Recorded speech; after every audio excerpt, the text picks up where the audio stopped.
Old Man Bakar swore by his satay stall. Every night, exactly at 9 p.m., he'd set up near the old rubber plantation on the outskirts of Kampong Jandabeg. He didn't mind the solitude.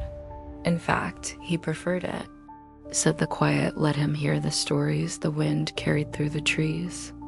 Tonight, the wind carried nothing but the scent of his grilling chicken. It was a still, humid night, heavy with the promise of rain. Bakar was packing up, the last embers dying in his grill, when he heard it, a soft, melancholic humming from deeper within the plantation. He knew that sound. Every village elder had warned of it. The Pontianak, a vengeful female ghost, born from women who died in childbirth, haunting the rubber trees, luring men with her beautiful song before revealing her true, horrific form. Bakar, a man of 50 with calloused hands and a skeptic's heart, scoffed. Just the wind, he told himself. Or maybe a lost village girl. But the humming grew louder, closer, intertwining with the rustling leaves until it seemed to echo right beside him. It was undeniably a woman's voice, full of an exquisite sadness. Then she appeared, emerging from the shadows of the rubber trees, a woman in a long, flowing white dress. Her hair, long and black, cascaded down her back. Even in the dim light of his stall, Bakar could see her face was striking, almost ethereal. She didn't look like a ghost. She looked like a lost bride. She glided towards him, her bare feet silent on the gravel. "Uncle," she said, her voice a soft whisper that sent a shiver down his spine, disputing. "My baby ... I need help, deep in the trees. Please, uncle, come with me." Bakar's skepticism warred with an ancient fear. Her eyes, though beautiful, held a strange, unsettling depth. But the plea in her voice was genuine, a mother's desperation. He couldn't refuse. "Where, child?" he asked, grabbing his old flashlight. She pointed a delicate, pale hand towards the darkest part of the plantation, a section known for ancient, gnarled trees. "There, beneath the twin belag trees. He's buried there." Without another word, she turned and drifted back into the shadows. Bakar, flashlight beam trembling slightly, followed. The air grew heavier, the canopy above thick and suffocating. The rich smell of rubber latex turned into something else, something cloying and sweet, like jasmine and decay.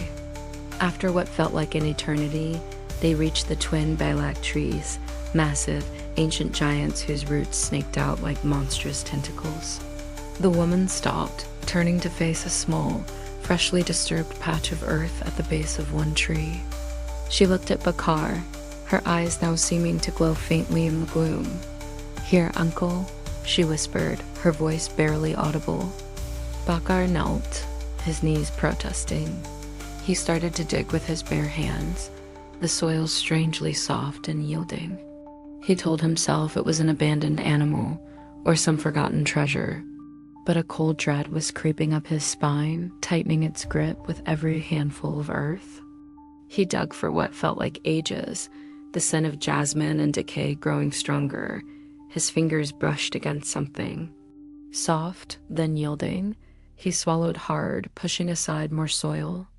It was cloth, faded, stained fabric. He froze, his heart hammering against his ribs. This was no animal. This was... He didn't want to think it. He looked up, needing to question the woman, to demand an explanation. But she was gone. The space where she had stood was empty. The oppressive silence of the plantation swallowed her absence, leaving only the sound of his own ragged breathing. How had she vanished so completely, so silently? And how did she know, with such terrifying precision, exactly where to dig? A primal terror seized him, but an older, stubborn curiosity, born from decades of village stories, compelled him to finish. He had to know. He continued to dig, clearing away the last of the soil. What he uncovered made him cry out, a strangled sound that was instantly swallowed by the night. Lying in the shallow grave, wrapped in a tattered white cloth, was a human body. A woman's body.